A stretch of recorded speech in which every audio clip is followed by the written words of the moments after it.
Hey loves, it's Chellbee and welcome back to my channel. If this is your first time seeing me, I bring you new videos every first and third Thursday. I'm the blogger behind Chellbee.com. I'm also the podcaster behind I Am Chellbee podcast. And today I am bringing you another faith chat, something that has really been on my spirit today, and I really wasn't even planning to record this. It's just, yeah, y'all just bear with me as I try to talk about this while it's fresh on my mind. And I'm not sure what I'm going to title this, so I'm just going to kind of talk about it and not worry about a title for this moment. But I don't know. So lately I have been really stepping outside of myself, to be honest.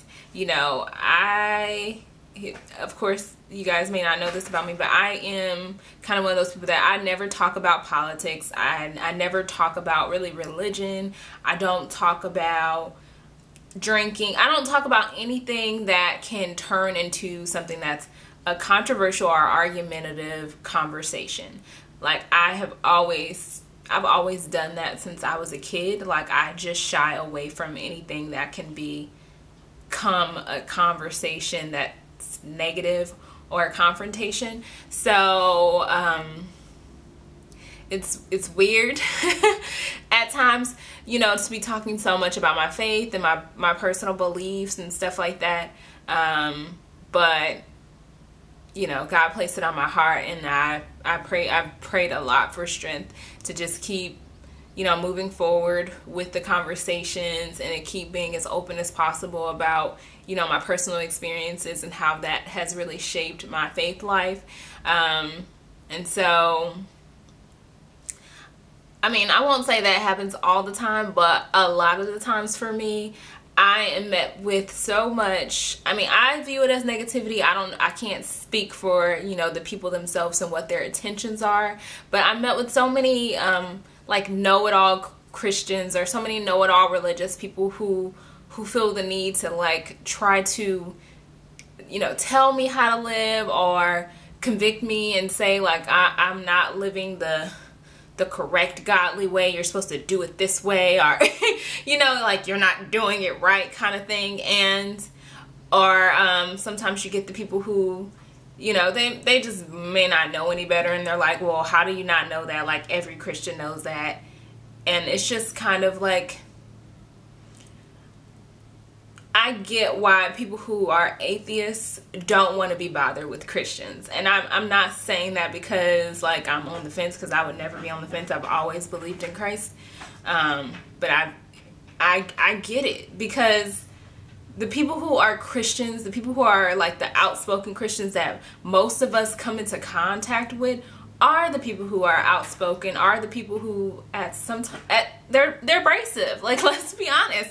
A lot of times those people, they're so abrasive. They are so caught up in being religious. You know, like to me, my faith walk, my spiritual journey, you know, my connection with God and Jesus Christ and my being a Christian has nothing to do with being religious, like at all. And I don't care if that offends people or people think I'm doing it wrong. I don't need your permission. Like I'm going to do it how I want to do it, and you do it how you want to do it, and you need to respect that. And that's just like my general stance on religion. Like I don't talk disrespectfully or look down on anyone who practices a different religion or doesn't practice a religion at all. Like I just feel like you have to respect people. Like you're never going to get somebody to see your ways, to see your opinions, to look at life differently by coming at them with negativity or coming at them with a heart that's, you know, trying to judge them or convict them. You can't wrong somebody into doing the right thing. Like you can't come at people wrong, talk to them crazy, you know, try to tell them all the things that they need to change about themselves and expect them to see your point of view.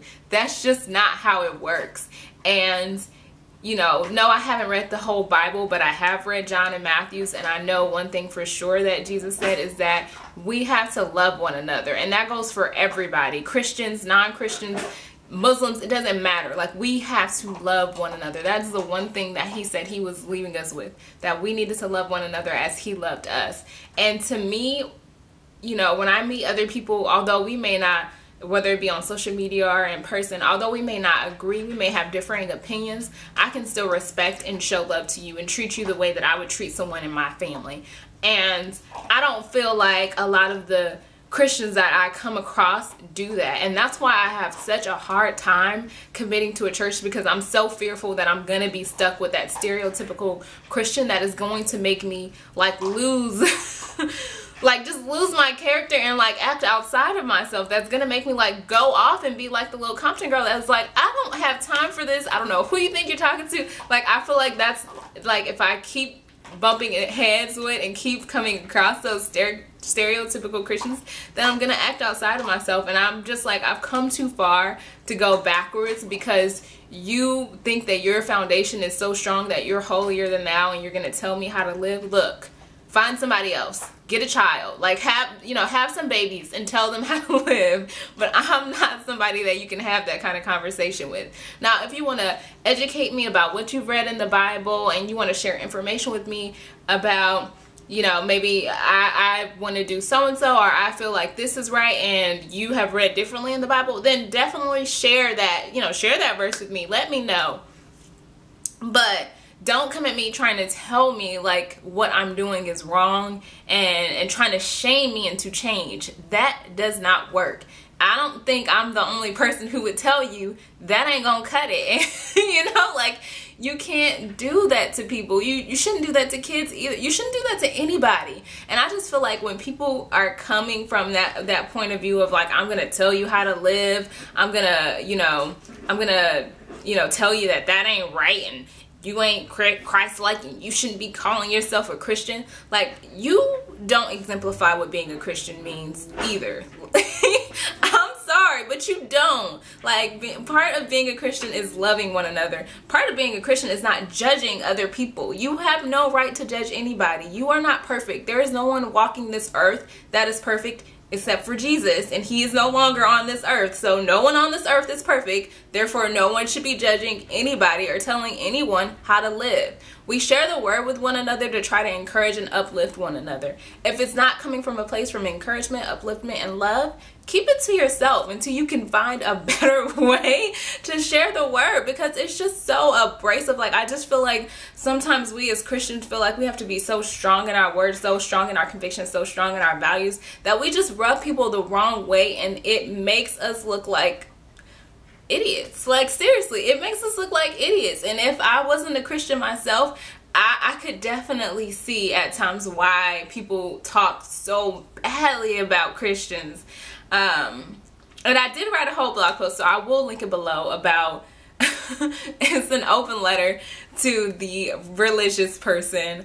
So I definitely will link that below. But it's so frustrating.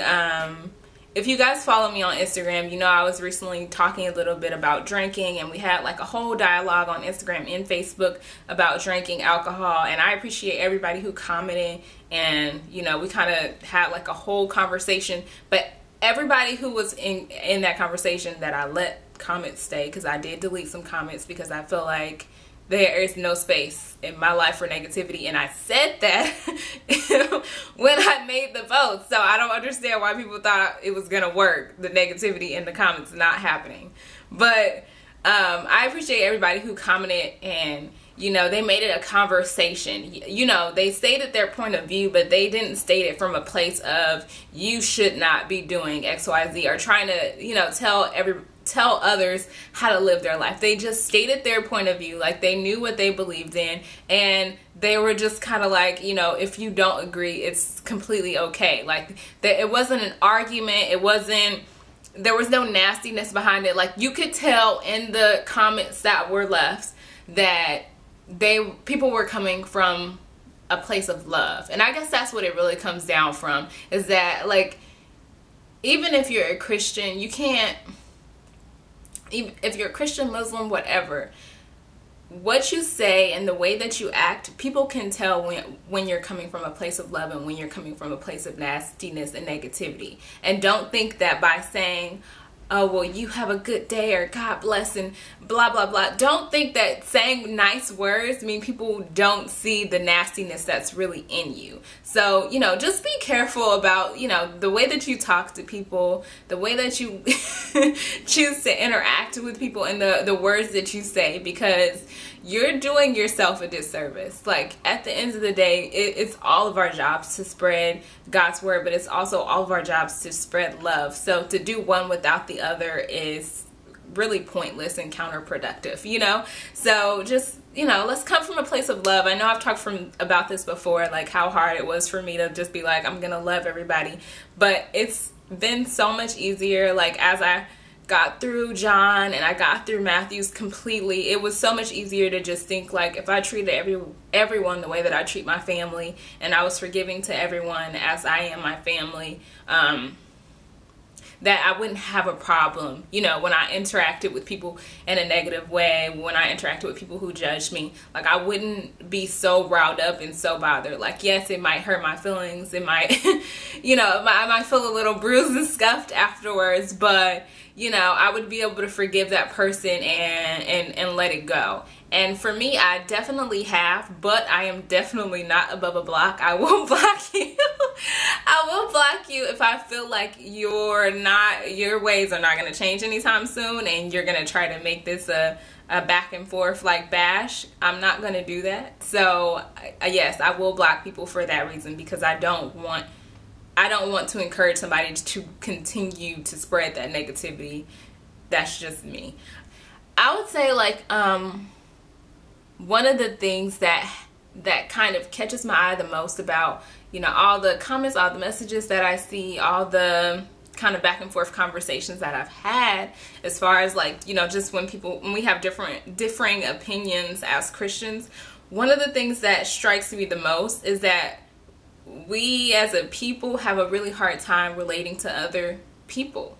We fail to realize that everybody is not starting off in the same place, and we don't all have the same background. Like, yes, we may be similar skin tones, or yes, we may both have similar educational backgrounds, but you don't know where I was raised. You don't know, you know, what my values were, what values were instilled in me when I was being raised as a kid. You don't know how much time I spent in church. You don't know, you know, what kind of church I attended. So you can't possibly know what I know as a Christian. You know, like, you can't assume that we have learned the same lessons in life, and that our knowledge from the Bible and from our spiritual and religious relationship with God, that we have the same knowledge, because we don't. Like, a lot of the things that I've read and seen from other people, I've never heard of. I mean, I've never heard, I've never read, I've never listened to a sermon on them, like, none of it. So, you know, you just understand that when you're, especially on social media, I think people on social media, they go crazy with the idea of, well, how could you not know that? Like, every Christian knows that. No, every Christian doesn't know that. We are not all playing on the same playing field. We all have different perspectives. We all have different life experiences, and we have to accept one another for where we are currently. And I feel like the foundation of any conversation should always be an assumption that the other person doesn't know what you know. And that's how I look at it. So if I say something about, you know, this is the type of Christian I choose to be, or this is the type of person that I am when it comes to my spiritual walk, it's not because I'm trying to be rude or I'm trying to belittle you, but I'm letting you know, like, this is the basis of how I'm living in my faith walk. Because I'm assuming that you know nothing about who I am, you know, in my spiritual walk, and you probably don't. So, like, let's just kind of work on that assumption that we don't really know anything about each other, especially not on our spiritual journey. Like, our churches are so different. Like, one church from another are completely different. The information that they share, you know, the knowledge base that the pastor works from, it's all completely different. People work based on their life experience, and they pinpoint stories in the Bible based on what they've experienced. So we have to really understand that, like, we aren't working on and I know I keep saying this, we aren't working on the same playing field. We have different experiences. We go to and seek information from different places, and a lot of us, we just don't share the same there is no common information as Christians is what it comes down to. And I think that goes for any religion, because for most religion, no one comes out the womb, you know, reading whatever Bible, you know, corresponds with that religion. Unless you're like in a cult, those are like the only people who they have this foundation that is like kind of, you know, really strong from the beginning. And it has to be that way because people are being literally brainwashed. So unless you're in a cult, you can assume that the other people in your religion don't share the same foundation as you. And you just kind of have to, you know, we have to work with one another and love one another and, you know, try to help each other along and do everything in love. And I just feel like if you do things in love, you can't go wrong. And yeah, my cult reference, you guys, I've been watching Escaping Polygamy. So, excuse me, I've been watching a lot of Escaping Polygamy lately. And I like that show a lot, so don't judge me. But, you know, let's just love one another, have each other's backs and fronts, and you know, try to walk this thing out together without judgment, because only God can judge us. I hope you guys have an amazing and a blessed day. You guys, don't forget to leave me a comment below. What is like your one pet peeve among other religious people? I know you have one, so sound off below. I can't wait to hear from you. I'll talk to you guys next Thursday. Well, 2 Thursdays from now, so y'all know. I don't know. I'll put the next video tape below. I'm trying to get it together with this schedule, y'all. But y'all catch me on Chellbee.com. You guys know I love seeing you guys visit me on Chellbee.com. And in the meantime, in between time, you guys be safe. Bye.